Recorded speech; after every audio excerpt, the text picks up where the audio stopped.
नमस्कार दोस्तों, स्वागत है आपका अपने YouTube channel the knowledge plaza में। उम्मीद करता हूँ आप लोग स्वस्थ होंगे और अपनी तैयारी अच्छे से कर रहे होंगे। तो जैसा कि आप लोग देख पा रहे हैं, आज हमारी ये फिजिकल केमिस्ट्री की सेकंड क्लास है। आप लोगों को केमिस्ट्री 3 तरह से पढ़ाई जा रही है, फिजिकल, ऑर्गेनिक और इनऑर्गेनिक। तो आपकी ऑर्गेनिक की एक क्लास हो चुकी है और जल्दी ही आपकी और क्लासेस भी उसमें कंप्लीट करा दी जाएंगी। ठीक है, बहुत जल्दी आपका ये केमिस्ट्री का कोर्स ख़त्म हो जाएगा। ये जो फिजिकल केमिस्ट्री की क्लास है, इसमें आज पहला चैप्टर जो आपका था एटॉमिक स्ट्रक्चर वाला, वो आज पूरा ख़त्म हो जाएगा। तो जो लोग चैनल पर फर्स्ट बार आए हुए हैं वो लोग सबसे पहले चैनल को सब्सक्राइब करेंगे, बेल आइकन प्रेस करेंगे, जिससे कि आने वाले वीडियो के नोटिफिकेशन उनको मिल सकें। तो आप लोग लाइव क्लास में पढ़ रहे हैं तो सबसे पहले क्लास को शेयर कर दीजिए, जिससे कि और बच्चे क्लास में आ सकें। आप लोग क्लास को शेयर कर देंगे। चलिए, टाइम वेस्ट ना करते हुए हम सीधे अपने टॉपिक पर आते हैं। ज़्यादा से ज़्यादा आधे घंटे की आपकी ये क्लास होगी। आधे घंटे में आपका ये चैप्टर ख़त्म करा दिया जाएगा।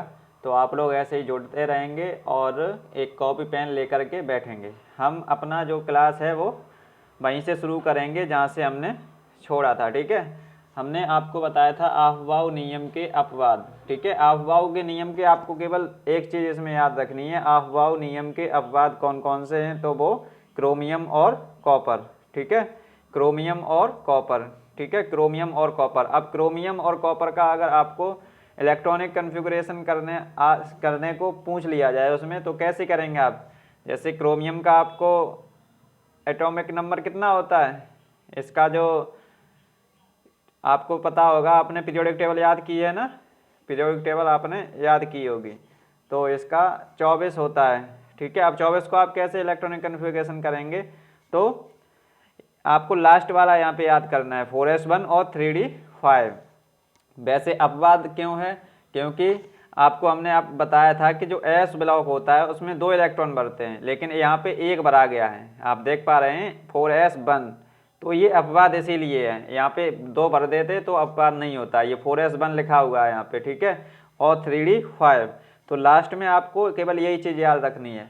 अब जैसे ऐसा क्वेश्चन नहीं पूछता है, 2-3 साल तक ऐसा क्वेश्चन पूछा था, लेकिन अब उसका ट्रेंड बदल गया है। क्वेश्चन पूछने का पैटर्न उसका CR+1 कर देता है या CR+3 कर देता है। तो आप वहाँ पे याद रखेंगे CR+1। तो +1 सबसे पहले किस में से माइनस होगा, एक इलेक्ट्रॉन। +1 लिखा है ना, तो एक इलेक्ट्रॉन घटेगा। एक इलेक्ट्रॉन घटेगा तो किस में से घटेगा, एस में से सबसे पहले घटेगा, उसके बाद डी में से घटेगा। तो एक घटाना है ना, तो एस वाला एक घट जाएगा। तो 4s1 की जगह 4s0 हो गया यहाँ पे, और 3d5 रह गया। ठीक है, अब +3 कर दें तो 3 इलेक्ट्रॉन घटेंगे, एक आपका एस वाला घट जाएगा और 2 डी वाले घट जाएंगे। तो 4s0 और 3d5 में से 2 गया तो 3d3। ये चीज़ आप लोगों को समझ गए होंगे। इसमें आप लोगों को केवल ये याद रखना है जो अफबाऊ नियम के अपवाद कौन कौन से हैं। तो क्रोमियम और कॉपर, क्रोमियम और कॉपर एक चीज़ आपने ये याद रख ली। दूसरी, इसका इलेक्ट्रॉनिक कन्फिग्रेशन याद रख लेंगे। जो लास्ट के इलेक्ट्रॉन इसमें होते हैं वो 4s1 और 3d5 ऐसे भरे जाते हैं। ठीक है, अब अगर इसमें +1 आ जाए या +3 आ जाए, तो +1 होगा तो एक इलेक्ट्रॉन इसमें से घट जाएगा, अगर +3 होगा तो 3 इलेक्ट्रॉन इसमें से घट जाएंगे। सबसे पहले इलेक्ट्रॉन एस में से घटेगा, उसके बाद डी में से घटेगा। तो एस में से हमने घटा दिया, उसके बाद डी में से घटा दिया। ठीक है, अब ऐसे ही कॉपर का हम देख सकते हैं। कॉपर का जो एटॉमिक नंबर होता है कितना होता है, 29। ठीक है, 29 को हम कैसे करेंगे, तो ये तो आप लोगों को पिछली क्लास में हम सिखा चुके थे ना। जिन लोगों ने पिछली क्लास नहीं देखी है वो पहले वो क्लास देखिए, तब वहाँ से आपको समझ में आएंगी अच्छी चीज़ें। ठीक है, अच्छी तरह से चीज़ें तभी समझ में आएंगी, क्योंकि ये उसका पार्ट सेकंड है, फर्स्ट चैप्टर का पार्ट सेकंड है। पार्ट फर्स्ट हम आपको करा चुके हैं, तो कुछ लोगों को समझ में नहीं आ रहा होगा जो लोग अभी अभी जुड़े हैं। ठीक है, तो आप लोग सबसे पहले पहली क्लास देखिए केमिस्ट्री की, जो फिजिकल केमिस्ट्री की फर्स्ट क्लास है वो देखिए, उसके बाद आप लोगों को इलेक्ट्रॉनिक कन्फिगरेशन अच्छे से समझ में आ जाएगा। ठीक है, तो अब इसमें 29 जब इसका इलेक्ट्रॉनिक जो एटॉमिक नंबर है, तो इसमें कैसे भरेगा, इसमें भी आप लोगों को केवल एक चीज़ याद रखनी है कि लास्ट में इलेक्ट्रॉन किस में बढ़ता है, तो 4s1 और 3d10। ठीक है, अब Cu+1 कर दे तो s में से एक घट जाएगा, तो 4s0 हो गया और 3d10 हो गया। अगर Se+3 कर दे तो एक इसमें से घट जाएगा और 2 इसमें से घट जाएंगे, तो 4s0 और 3d8 हो गया यहाँ पे। ठीक है, ऐसे ही बात करते हैं आगे। अब जैसे क्वेश्चन आता है आयंस का इलेक्ट्रॉनिक कन्फिगरेशन कीजिए, जैसे Cl-। ठीक है, ये आपको दे दिया Cl-, इसका आप इलेक्ट्रॉनिक कन्फिगरेशन करेंगे तो इसमें कुछ नहीं होता है। सबसे पहले आपको एटॉमिक नंबर पता होना चाहिए, क्लोरीन का कितना होता है, 17 होता है। ठीक है, अब माइनस है एक तो प्लस हो जाएगा यहाँ पे। ठीक है, माइनस होता है तो प्लस कर देते हैं, प्लस होता है तो माइनस कर देते हैं। तो आप लोग 18 का जो इलेक्ट्रॉनिक कन्फिगरेशन कर दीजिए, बस आंसर हो जाएगा आपका। तो आप लोग करना जानते ही हैं, पिछले लेक्चर में ये हमने सिखाया था आपको। सबसे पहले electron 1s2 2s2 2p6 3s2 3p6। ठीक है, तो इसमें आपको ये पता होना चाहिए कि s में अधिकतम इलेक्ट्रॉन 2 भरते हैं, p में अधिकतम इलेक्ट्रॉन 6 भरते हैं। ठीक है, d में अधिकतम इलेक्ट्रॉन 10 भरते हैं। ठीक है, sp-df होता है ना, तो d में अधिकतम 10 भरते हैं, s में 2 और p में 6। इतने में आपका जो क्वेश्चन है वो सॉल्व हो जाएंगे इतने में। ठीक है, और अब 18 का आप लोग भरेंगे तो 1s2 2s2 2p6 3s2, अब 2, ठीक है, कितने इलेक्ट्रॉन हो गए, 2 2 4 4 और 6 10, 10 और 2 12, 12 और 6 18। तो ये इसका इलेक्ट्रॉनिक कन्फिगरेशन हो गया। ठीक है, समझ में आ गया होगा, नहीं आया होगा तो एक और क्वेश्चन देख लेते हैं। जैसे ऑक्सीजन की इस पर 2 नेगेटिव चार्ज कर दिए, तो ऑक्सीजन का आपको एटॉमिक नंबर पता होगा 8 होता है, और एटॉमिक नंबर को हम किससे दिखाते हैं, तो Z से दिखाते हैं। ठीक है, अब इसमें 8 इलेक्ट्रॉन इसके ऑक्सीजन के होते हैं। ठीक है, अब 2 इस पे माइनस हैं तो 2 प्लस हो जाएगा ना, 8 + 2 हो जाएगा। ठीक है, 2 माइनस हैं तो 2 हमने जोड़ दिए, माइनस की जगह प्लस होता है, प्लस की जगह माइनस होता है। तो अब 10 का आप लोग इलेक्ट्रॉनिक कन्फिगरेशन कर दीजिए, 1s2, ठीक है, 2 इलेक्ट्रॉन हो गए, अब 2s2 2 2 4 हो गए, अब कितने बचे 6, तो 2p6, p में 6 ही भरते हैं तो यहाँ पे 6 कर दिया। अगर यहाँ पे 1 माइनस होता तो कैसे करते, तो 9 इलेक्ट्रॉन हो जाते, 8 और प्लस 1 9, तो यहाँ पे 2p5 हो जाता तब। ठीक है, 5 और 2 7 और 2 9, तब ऐसे हो जाता है। ठीक है, ऐसे ही K+ पे आप लोग देखिए पोटेशियम, तो इसका सबसे पहले आप लोगों को एटॉमिक नंबर पता होना चाहिए, 19 होता है। 19 अगर एक प्लस है तो एक माइनस कर दो, आप लोग प्लस है तो माइनस कर दो, 19 में से एक गया 18। अब 18 का आप लोग इलेक्ट्रॉनिक कन्फिगरेशन करेंगे तो 1s2 2s2 2p6 3s2 3p6। ये सारी चीज़ें आपको समझ में आ रही होंगी, आपका कोर्स ज़्यादा बड़ा है इसलिए आपको जल्दी जल्दी सारी चीज़ें समझनी पड़ेंगी। ठीक है, अब आपकी इस सप्ताह 2 क्लास चल रही हैं, तो आप लोग अच्छे से ऐसे ही पढ़िए और कोशिश करेंगे आपका 15 अप्रैल से पहले ही कोर्स खत्म हो जाए और 15 अप्रैल से आपका जो है क्वेश्चन सीरीज स्टार्ट की जाए। ठीक है, अब ऐसे ही फ्लोरीन माइनस का, ठीक है, F- का मतलब होता है फ्लोरीन, इसका एटॉमिक नंबर 9 होता है, एक माइनस है तो एक प्लस हो जाएगा, 9 और 1 10। अब इसका इलेक्ट्रॉनिक कन्फिगरेशन कर दिया हमने, 1s2 2s2 2p6। यहाँ पे 2 इलेक्ट्रॉन है, 2 इलेक्ट्रॉन ये 2 2 4 4 और 6 10। तो अब आप लोगों को ये सारी चीज़ें समझ में आ गई होंगी। अगला टॉपिक हम करते हैं समस्थानिक। समस्थानिक क्या होता है, एक ही तत्व के वे परमाणु जिनमें परमाणु क्रमांक उनका समान होगा लेकिन जो परमाणु भार होता है वो भिन्न भिन्न होता है। जैसे एक चीज़ यहाँ पे आप लोगों को समझ में आ रही होगी, जो समस्थानिक होते हैं मतलब आइसोटोप जो होते हैं, इनका एटॉमिक नंबर सेम होता है। एक चीज़ यहाँ पे याद रखिए, एटॉमिक नंबर सेम होगा और एटॉमिक वेट जो होगा वो डिफरेंट होगा, तो क्या होगा, वो समस्थानिक होगा। ठीक है, जैसे कार्बन हाइड्रोजन ऑक्सीजन और नाइट्रोजन के 3 आइसोटोप होते हैं। ठीक है, 6c12 6c13 6c14, अभी आपको नीचे दिखाएंगे। जैसे हाइड्रोजन का पहले देखते हैं, हाइड्रोजन के आइसोटोप, ये चीज़ नोट करके लिख लेंगे। जो कार्बन हाइड्रोजन ऑक्सीजन और नाइट्रोजन होते हैं, इनके कितने कितने जो समस्थानिक होते हैं, तो 3 इनके समस्थानिक होते हैं। ठीक है, क्वेश्चन ऐसे पूछेगा कि कार्बन के समस्थानिक कितने होते हैं, ऑप्शन देगा 1 2 3 4, तो 3। ठीक है, अब ऐसे नहीं पूछेगा तो नीचे हम आपको क्वेश्चन कराएंगे वैसे पूछेगा। देखो, जैसे हाइड्रोजन के कौन कौन से हैं 3, पहले 1H1, ठीक है, जो नीचे होता है जैसे 1H1, ठीक है, ये 1 आपको एटॉमिक नंबर नोट करेगा और ये एटॉमिक वेट नोट करेगा।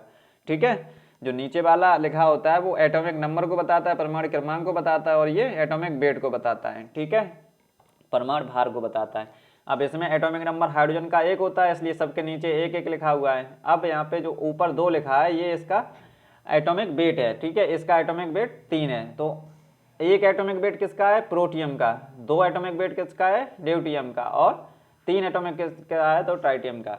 अब इसमें आपको लिख दिया है, जेड को हम किससे नोट करते हैं, एटॉमिक नंबर को हम जेड से नोट करते हैं, तो वो यहाँ पे लिख दिया है। एटॉमिक नंबर सबका कितना है, 1 1 1 है ना सबका। प्रोटॉन इसमें 1 1 1 ही होंगे क्योंकि हम पहले से पढ़ा चुके हैं, एटॉमिक नंबर और प्रोटॉन की संख्या एक ही होती है अगर आपका परमाणु उदासीन हो। तो यहाँ पे उदासीन है तो इलेक्ट्रॉन भी 1 1 1 होंगे। ठीक है, न्यूट्रॉन कैसे निकालते हैं हम, न्यूट्रॉन कैसे निकालते हैं, तो atomic weight minus atomic number, atomic base 1 है, 1 माइनस 1 बराबर 0, तो यहाँ पे 0 आ गया। अब 2 माइनस 1 बराबर 1, तो यहाँ पे 1 आ गया। 3 माइनस 1 बराबर 2। ऐसे न्यूट्रॉन की संख्या हम निकालते हैं, ठीक है। न्यूट्रॉन यहाँ पे फॉर्मूला लिख लेंगे, न्यूट्रॉन बराबर, न्यूट्रॉन कैसे निकालते हैं, तो परमाणु भार माइनस परमाणु संख्या लिख लिए होंगे आप लोग, परमाणु भार माइनस परमाणु संख्या, ठीक है। सब बिल्कुल छोटी से छोटी चीज़ आपको यहाँ पे कवर कराई जा रही है, तो आप लोग कॉपी पेन लेकर बैठा करिए, ठीक है। कॉपी पेन लेकर बैठेंगे तो ज़्यादा आपको समझ में आएगा, ठीक है। आगे चलते हैं। जैसे कार्बन के हमने आपको बताया 3 होते हैं, कार्बन के कौन कौन से होते हैं, तो 6C12, 6C13 और 6C14, ठीक है। 6C13, 6C14 और 6C12। ऐसे क्लोरीन के कितने होते हैं, तो 2 होते हैं, 17Cl35 और 17Cl37। इसका मतलब क्या हुआ, जो 17 है इसका क्लोरीन का एटॉमिक नंबर है, 35 इसका एटॉमिक वेट है। यहाँ पे 17 एटॉमिक नंबर है, 37 इसका एटॉमिक वेट है। अब आइसोटॉप के लक्षण ये आपको 12th क्लास में पूछ लेता है, तो आप लोग 12th में जो लोग हैं वो इसको याद कर लेंगे कि आइसोटॉप क्या होते हैं। ये एक ही तत्व के परमाणु होते हैं, ठीक है। एक ही तत्व मतलब 17 जो है क्लोरीन, क्लोरीन 17 एटॉमिक नंबर है, यहाँ भी 17 है, तो ये एक ही तत्व है, ठीक है। एक ही तत्व तो है क्लोरीन, वही है यहाँ पे पहला पॉइंट। इसमें इलेक्ट्रॉन और प्रोटॉन की संख्या बराबर होती है, वो हम आपको ऊपर दिखा चुके हैं। दूसरा पॉइंट आपका यही हो जाएगा, इसमें जो होता है इलेक्ट्रॉन और प्रोटॉन की संख्या बराबर होती है, ये आप लोग देख लेंगे। ये दोनों लाइन 1 1 1 है सबका, वही यहाँ पे दूसरा पॉइंट दे रखा है। आगे देखते हैं। जैसे आइसोटॉप में न्यूट्रॉन की संख्या अलग अलग होती है, ठीक है। न्यूट्रॉन जो होते हैं इसमें अलग अलग होते हैं, तो न्यूट्रॉन कैसे होते हैं वो हमने आपको बता दिया, atomic weight minus atomic number, ठीक है। Atomic weight minus atomic number, ठीक है। मतलब एटॉमिक वेट मतलब परमाणु भार माइनस परमाणु संख्या। तो तीसरा पॉइंट ये हो गया। चौथा, इलेक्ट्रॉन समान होने के कारण आइसोटॉप के रासायनिक गुण समान होते हैं। जब इसमें इलेक्ट्रॉन समान होंगे तो इसके रासायनिक गुण भी समान होंगे, ठीक है। भौतिक गुण इसमें अलग अलग होते हैं। तो ये इसकी बात हो गई। अब ऐसी बात करते हैं संभारक की, ठीक है। संभारक इसका बिल्कुल उल्टा होता है और आप लोग समझ जाएंगे। जैसे इसमें तत्व अलग होगा, ठीक है, लेकिन उसका परमाणु भार समान होगा। उसमें क्या था, जो समस्थानिक था उसमें तत्व एक होता था, जैसे क्लोरीन का 17Cl35, 17Cl37, लेकिन इसमें तत्व तो अलग अलग हो जाएंगे, जैसे आप लोग देख पा रहे होंगे। और इनका एटॉमिक जो भार होगा, परमाणु भार होगा, वो इसका सेम होगा। हमने आपको बताया था पीछे, जो एटॉमिक भार होता है वो हम ऊपर दिखाते हैं, यहाँ भी 40 है, यहाँ भी 40 है और यहाँ भी 40 है, ठीक है। तो 18 आर्गन का 18 एटॉमिक नंबर होता है, तो 18 Ar40, 19 K40 और 20 Ca40, ठीक है। ये इसका परमाणु भार हो गया। ऐसे ही होते हैं सम इलेक्ट्रॉनिक, ठीक है। मतलब सम का मतलब समान होता है, यहाँ भी सम का मतलब समान होता है। तो समान इसमें क्या होगा, सम इलेक्ट्रॉनिक, तो समान इसमें इलेक्ट्रॉन होंगे, ठीक है। ये ऐसे एटम मॉलिक्यूल आयन होते हैं जिनमें इलेक्ट्रॉन की संख्या समान होती है। नाम से ही क्लियर हो जाता है, तो आप लोग अच्छे से मन लगा करके पढ़िए। जैसे हाइड्रोजन, ठीक है, सम इलेक्ट्रॉन कैसे आप लोग निकालेंगे, जैसे हाइड्रोजन H- है ना। अब H का आपको परमाणु क्रमांक पता होगा, 1 होता है। अब इसमें 1 माइनस है तो 1 प्लस कर देंगे, माइनस होता है तो प्लस कर देते हैं, तो इसका 2 आ गया, ठीक है। हीलियम का एटॉमिक जो वेट एटॉमिक नंबर होता है वो 2 ही होता है, ठीक है। तो इसमें इलेक्ट्रॉन कितने होंगे, 2 होंगे, ठीक है। और लिथियम का कितना होता है, तो 3 होता है। 3 में से 1 घटा देंगे, 1 प्लस चार्ज लगाए ना, तो 1 निकाल देंगे, 2 हो जाएगा। ऐसे ही यहाँ पे, ठीक है। मतलब ये आपको ऑप्शन दे रखे होंगे, इसमें पूछेगा इलेक्ट्रॉन की संख्या कितनी होगी, तो जितना उसका एटॉमिक वेट होगा, एटॉमिक नंबर होगा, अगर वो उदासीन है तो उतना ही उसमें इलेक्ट्रॉन होंगे, ठीक है। ये उदासीन होंगे तो उसमें, जैसे नाइट्रोजन, एक नाइट्रोजन में 7 होते हैं तो 2 में 14 हो गए। एक कार्बन और हाइड्रोजन यहाँ पे दिया है, कार्बन में कितने होते हैं, 6 और 8 आपके ऑक्सीजन में होते हैं। जितना उसका एटॉमिक नंबर होता है उतना ही उसमें इलेक्ट्रॉन होते हैं, अगर वो उदासीन है तो यहाँ पे एक कार्बन का 6 एटॉमिक नंबर होता है, तो 6 इसका एटॉमिक वेट हो गया। ऐसे ही ऑक्सीजन का 8 होता है तो 8 इसका एटॉमिक वेट हो गया। ऐसे ही सिलिकॉन का 14 हो जाएगा, ठीक है। सिलिकॉन का 14 हो जाएगा। ऐसे ही आपको ये दे रखे हैं, ये आपको PDF मिल जाएगी, तब आप इसको देख लेंगे, ठीक है। आगे बात करते हैं, निम्न में कौन सा, ये क्वेश्चन हम लेके आए, निम्न में कौन सा विकल्प सम इलेक्ट्रॉनिक के लिए सही है। तो सम इलेक्ट्रॉन आप लोग देखेंगे कौन सा सही है, तो देख लीजिए यहाँ पे पोटेशियम का, इसमें कितने इलेक्ट्रॉन होंगे तो देख लेंगे आप लोग, ठीक है।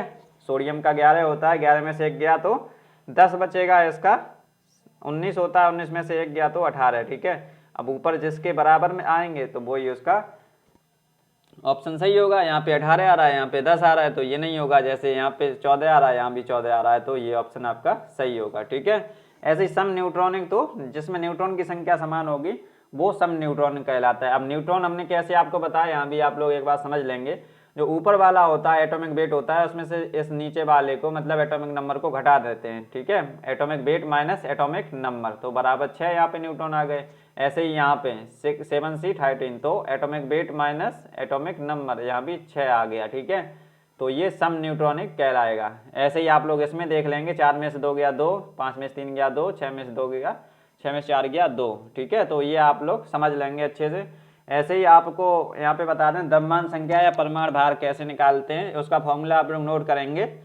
द्रव्यमान संख्या या परमाणु भार दोनों का जो होता है उसको एक ही कहते हैं, या मास नंबर आप लोग कह लो या एटॉमिक वेट कह लो, ठीक है। तो इसको कैसे निकालते हैं, किसी भी अगर कोई भी परमाणु आपको दिया है तो उसका एटॉमिक वेट कैसे निकालेंगे, तो यहाँ पे डेफिनेशन दे रखी है, डेफिनेशन ज़्यादा इंपॉर्टेंट नहीं है, 12th वाले इसको पढ़ लेंगे। किसी परमाणु के नाभिक में उपस्थित न्यूट्रॉन और प्रोटॉन के योग को हम परमाणु भार कहते हैं, मतलब मास नंबर बराबर, इसको m से नोट करते हैं या एटॉमिक वेट को a से कर देते हैं, तो न्यूट्रॉन प्लस प्रोटॉन, ठीक है, न्यूट्रॉन प्लस प्रोटॉन बराबर मास नंबर, या एटॉमिक वेट बराबर न्यूट्रॉन प्लस प्रोटॉन। अब न्यूट्रॉन और प्रोटॉन हमने आपको निकालना सिखाई दिया, न्यूट्रॉन कैसे निकालेंगे, प्रोटॉन कैसे निकालेंगे, वो आप लोग अच्छे तरह से जानते हैं। अब जैसे यहाँ पे एक एग्जाम्पल आपको करा दें, 11Na23 में न्यूट्रॉन और प्रोटॉन बताइए। जो 11 का मतलब यहाँ पे क्या है, ये इसका एटॉमिक नंबर है सोडियम का, ठीक है, और ये इसका एटॉमिक वेट है। तो 11Na23 में इसका न्यूट्रॉन और प्रोटॉन बताइए। यहाँ पे मास नंबर तो आपको दे रखा है, ऊपर वाला ये मास नंबर ही तो होता है ना, ऊपर वाला मास नंबर होता है। तो आपको पता है फॉर्मूला m = n + p। अभी ऊपर हमने आपको बताया ना, देखो यहाँ पे हमने आपको बताया m = n + p, उसी से हम निकाल लेंगे, ठीक है, m = n + p। अब इसमें आपको क्या निकालना है, सबसे पहले आपको प्रोटॉन तो इसमें निकला ही हुआ है, ठीक है, प्रोटॉन इसमें निकला हुआ है, हमने आपको कोई पिछली क्लास में बताया था, जितना इसका एटॉमिक नंबर होता है उतना ही उसमें प्रोटॉन होता है, ठीक है, ये कभी भी चेंज नहीं होगा। एटॉमिक नंबर कितना है, 11, तो प्रोटॉन p की वैल्यू कितनी होगी, 11, ठीक है, p की वैल्यू 11 हो गई। अब इसमें हमको n की वैल्यू निकालनी है, ठीक है, n की वैल्यू निकालने के लिए हम इसको n इधर ही रखेंगे और p इधर प्लस का है तो इधर जाएगा तो माइनस का हो जाएगा, ठीक है, m - p, ठीक है। अब आप लोग निकाल लीजिए, m की वैल्यू 23 दे रखी है और p की वैल्यू 11 दे रखी है, n बराबर आप लोग निकाल लेंगे, तो n बराबर कितना हो गया, 23 में से 11 गए तो 12 बचे, ठीक है, यहाँ पे आप लोग समझ गए होंगे। आगे बात करते हैं, जैसे ये आपको दे रखा है z = 20, मतलब एटॉमिक नंबर जो है यहाँ पे 20 है, तत्व x है ये तत्व, ठीक है, तो इसमें x2+ में इलेक्ट्रॉन, जैसे कोई भी 20 इलेक्ट्रॉनिक नंबर का x तत्व है तो इसका एटॉमिक वेट आपको पता है ये 40 होगा, ठीक है, और अब इसमें 2+ लगा दिए, ठीक है, 2+ अगर लगाएंगे आप लोग तो इसमें इलेक्ट्रॉन की संख्या कितनी होगी, इलेक्ट्रॉन की संख्या आपकी 18 हो जाएगी, ठीक है, 2+ लगा दिए ना x पे 2+, तो ऊपर 2+ हमने आपको बताया था अगर प्लस लगे हो तो उतने माइनस कर देते हैं, तो 20 इसका एटॉमिक नंबर है ना, तो 20 इसमें इलेक्ट्रॉन थे, अभी जब इसमें 2+ कर दिए तो 20 में से 2 माइनस कर देंगे हम, ठीक है, तो क्या हो जाएगा 18, ठीक है। अब इसमें आप लोग क्या पूछा है, इलेक्ट्रॉन की संख्या आ गई 18, ठीक है, प्रोटॉन कितने हो जाएंगे, जितना इसका एटॉमिक नंबर होगा, एटॉमिक नंबर कितना है 20, तो वो इसके प्रोटॉन हो गए, ठीक है। न्यूट्रॉन आप लोग निकाल देंगे m = n - p से, तो m आपका दे रखा है 40, ठीक है, और m = n - p, तो ऐसे करके आपका आ जाएगा, ठीक है। अब एक ऐसा होता है हेजनबर्ग का अनिश्चितता का सिद्धांत, इसके आप लोग केवल क्या करेंगे, इसकी जो इंटर वाले हैं वो इसकी डेफिनेशन भी याद कर लेंगे और जो कैटेड वाले हैं वो इसका केवल समीकरण याद कर लेंगे, ठीक है। अभी हम आपको अभी वो आपको सुबह तक इसका PDF मिल जाएगा, तब आप लोग इसको याद कर सकते हैं, ठीक है। तो इस यहाँ पे क्या लिखा है, इस सिद्धांत के अनुसार किसी गतिशील कण की स्थिति तथा उसका वेग दोनों का एक साथ निर्धारण करना असंभव होता है, ठीक है, कोई गतिशील कण है उसकी स्थिति और वेग दोनों का एक साथ निर्धारण नहीं कर सकते इस नियम के अनुसार, ठीक है, कोई भी गतिशील कण है उसका वेग और उसकी स्थिति कहाँ पे है वो एक साथ इसमें निर्धारण नहीं कर सकते, वो ये नियम कहता है हेजनबर्ग का अनिश्चितता का सिद्धांत, ΔX × ΔP > h/4π, ठीक है। h यहाँ पे क्या है, प्लांक कांस्टेंट है ये, ठीक है, और x क्या है, कण की स्थिति है, p क्या है तो कण का संवेग है, ठीक है, जो ΔX है वो क्या है, कण की स्थिति, ΔP क्या है, कण का संवेग, बस।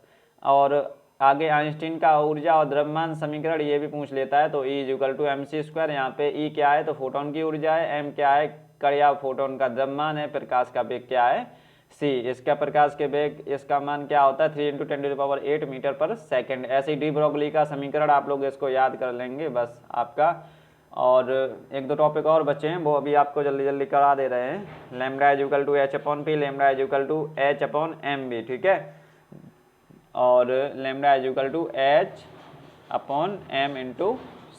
ठीक है, ये डी ब्रोगली का समीकरण हो गया। ऐसे एक हुंड का नियम होता है। हुंड का नियम क्या होता है, इस नियम में जो ये नियम होता है, इस नियम के अनुसार उपकोषों की कक्षकों में, कक्षक क्या होते हैं SPDEF में, इलेक्ट्रॉन पेयरिंग तभी संभव है, मतलब इलेक्ट्रॉन की पेयरिंग तभी संभव है जबकि उपकोष की प्रत्येक कक्षा में इलेक्ट्रॉन समदिश दिशा में भर चुका हो। इसका मतलब क्या हुआ, जैसे कोई ये आपको कक्षक दे रखा है, ठीक है, इसमें पेयर तभी संभव होगा जब पहले एक भर जाए सब में, ठीक है। ऐसा नहीं कर सकते आप कि इसमें एक भर गया, ठीक है, ये 3 दे रखे हैं, इसमें एक भर दो और इसमें 2 भर दो। जैसे 4 इलेक्ट्रॉन दे रखे हैं तो इसमें आपने जैसे 4 इलेक्ट्रॉन दे रखे हैं तो आप लोग शुरू से ही पेयर नहीं करेंगे। पेयरिंग तभी करेंगे जब आपका 4 इलेक्ट्रॉन दे रखे हैं ना, तो पहले एक एक भरिए सब में, पहले इसमें एक भरिए, पहले इसमें एक भरिए, पहले इसमें एक भरिए, उसके बाद यहाँ से भरना शुरू करिए, ठीक है। आप लोग समझ गए होंगे हम क्या कहना चाहते हैं। इसमें कोई भी कक्षक है उसमें पेयरिंग उसकी तभी संभव हो सकती है जबकि प्रत्येक कक्षा में इलेक्ट्रॉन समदिश दिशा में भर चुका हो। समदिश मतलब समान दिशा में, इसमें देख लो आप समदिश दिशा में तब भी भर गया है। अब जब इसमें 4 अगर होंगे तो यहाँ पे ऐसा भर देंगे, ठीक है, तभी संभव होगा। जैसे फ्लोरीन, इसका आप लोग करेंगे तो इसका आप लोग अगर करेंगे तो इसका एटॉमिक नंबर 9 होता है, ठीक है, 2 × 2,7 इसका इलेक्ट्रॉनिक कन्फिगरेशन होगा, ठीक है। अब 2 को आप लोग अलग भरेंगे, 2s है ना, तो s का अलग भरेंगे और p का आप लोग अलग भरेंगे, ठीक है। p में कितने बचे, तो p में 5 बचे, वो आप लोग भर देंगे, ठीक है। ऐसे ही आगे बात करते हैं, एक और टॉपिक और बचा होगा आपका, z = 8 है, ठीक है।